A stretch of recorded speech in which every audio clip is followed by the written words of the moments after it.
Hi everyone, कैसे हैं आप सब। एक बार फिर से हमारे यूट्यूब चैनल मैथ्स वाला पे आप सबका स्वागत है। जेई मेन 2021 के सारे अटैम्प्ट्स हो गए हैं। आई होप आपके एग्ज़ाम्स बहुत अच्छे गए होंगे। और आने वाले दिनों में अब हम कैसी स्ट्रेटजी रखेंगे, क्या हमारा रिवीजन का स्केड्यूल होना चाहिए, थ्योरी कैसे रिवाइज करनी है, उसके बारे में आपको मैं इस छोटे से वीडियो के माध्यम से एक बार बता देता हूँ। I am Vineet Loomba and I am currently top educator at Unacademy. देखिए यहाँ पे सिंपल सी स्ट्रेटजी रखेंगे हम, ठीक है।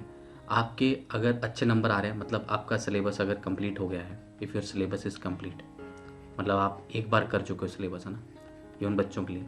तो अगर आपका सिलेबस कंप्लीट है तो आपको मेजरली रिवीजन पे फोकस करना है, और जहाँ पे आपकी थियोरी वीक है वो आपको देखना है, ठीक है।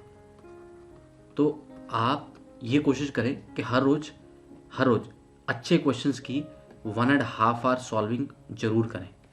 1.5 आवर सॉल्विंग पर सब्जेक्ट, 1.5 घंटा अच्छे क्वेश्चंस, है ना, गुड क्वेश्चंस, बेसिक क्वेश्चन नहीं, अच्छे क्वेश्चन। और बाकी का 1.5 घंटा आप या तो थ्योरी रिवाइज करने में लगा सकते हैं, ठीक है, या फिर आप PYQs में लगा सकते हैं, जेई मेन लेवल के। अपनी स्पीड पे, अपनी एक्यूरेसी पे वर्क कर सकते हैं, मॉक टेस्ट दे सकते हैं, ठीक है। ये सब काम आप बाकी के 1.5 घंटे में कर सकते हैं। तो मतलब 3 घंटे हमारे पर सब्जेक्ट हो गए एक तरह से। अगर मैं एक सब्जेक्ट की बात करूं तो 3 घंटे पर सब्जेक्ट। सिंपल स्ट्रैटेजी रखिए, बहुत कठिन करने का कोई ज़रूरत नहीं है, सिंपल सी चीज़ है। अगर आपका सिलेबस कंप्लीट हो चुका है तो रिवीजन पे फोकस रखें। थ्योरी जो वीक है उसको जरूर रिवाइज कर लेना, जितना भी पोर्शन थ्योरी का वीक है, और बाकी अपनी सॉल्विंग पे ध्यान दें, है ना, सॉल्विंग पे ध्यान दें। और ये सिंपल सी एक स्ट्रैटेजी अगर सिलेबस कंप्लीट है। अगर सिलेबस रहता है ना, सिलेबस इनकम्प्लीट है, तो आपको 2 चीज़ें करनी पड़ेंगी। पहली कि आप 50% टाइम अपना 1.5 आवर जो है वो सिलेबस कंप्लीशन को दें, ना, सिलेबस अपना कंप्लीट करें। और बाकी का 50% टाइम आप वही सॉल्विंग को दें, ठीक है। तो आपका रिवीजन वाला पार्ट थोड़ी देर आपको रोकना पड़ेगा, क्योंकि पहले सिलेबस कंप्लीट होगा, फिर ही तो अच्छे से रिवीजन हो पाएगी बाद में। ये उन बच्चों के लिए है जिनका लेट से अभी 40 to 60% सिलेबस हुआ है या रहता है, दोनों तरफ से सेम परसेंटेज बनेगी। लेकिन अगर आपका सिलेबस लेट से 80% के आसपास का कंप्लीट हो गया है ना, मतलब काफ़ी हद तक कंप्लीट हो गया, 70 to 80% कंप्लीट हो गया है अगर, तो उस सिनेरियो में आप क्या कर सकते हो, आप मार्च अटेम्प्ट के लिए आप रिवीजन पे ही फोकस करें, रिवाइज कर लें, सॉल्विंग कर लें, और मार्च के बाद अप्रैल से पहले आप उस समय बाकी का सिलेबस कंप्लीट कर सकते हैं। क्योंकि अभी मार्च के लिए दिन बहुत कम रहेगा ना, 10-15 दिन ही है, तो सिलेबस कंप्लीशन में जाएंगे तो रिवीजन कब होगी। तो आप ऐसा कर सकते हैं। लेकिन अगर आपका सिलेबस ज़्यादा है तो फिर भाई रिवीजन किसकी करेंगे जब सिलेबस हुआ ही नहीं, है ना, 40% सिलेबस हुआ है, तो उसकी क्या रिवीजन करेंगे अभी, है ना। तो पहले उसको कंप्लीट कर लेंगे, फिर आगे चलेंगे, ये ऐसा हो सकता है। ये मोरलेस है ना।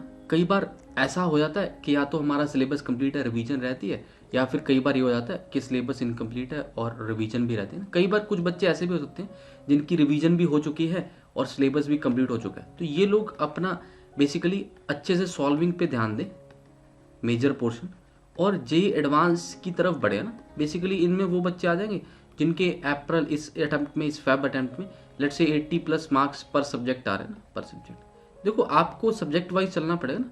हो सकता है आपका मैथ्स स्ट्रांग हो बट फिजिक्स वीक हो, तो मैथ्स को आप अलग स्ट्रेटजी से डील करें और फिजिक्स को अलग स्ट्रेटजी से डील करें ना। मतलब मैथ्स का सिलेबस मान लो कंप्लीट है, फिजिक्स का नहीं है, तो आप मिक्स मत करें दोनों चीज़ों को ना। दोनों को मिक्स कर देंगे तो फिर तो कैसे हेल्प होगी ना। मतलब मैथ्स की स्ट्रेटजी फिजिक्स पे मत लगाएं, फिजिक्स की स्ट्रेटजी केमिस्ट्री पे मत लगाएं, सब्जेक्ट वाइज चले और सब्जेक्ट को इम्प्रूव करने की कोशिश करें, ठीक है। और आपको हेल्प करने के लिए प्लस पे हमने संजीवनी बैच लॉन्च किया है। जो भी बच्चे मेरे साथ प्लस पे ऑलरेडी, ये उनके लिए है बात, पहले वाली बात जनरल थी।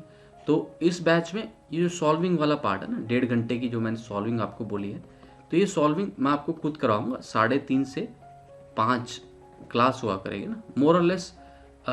मतलब आप देखिए कि हर रोज़ तो क्लास नहीं होगी, जिस दिन क्लास नहीं उस दिन आप अपने एंड पे सॉल्विंग कर सकते हैं। बट मैं एक बार आपको पूरा सिलेबस कंप्लीट करवाने की कोशिश करूँगा।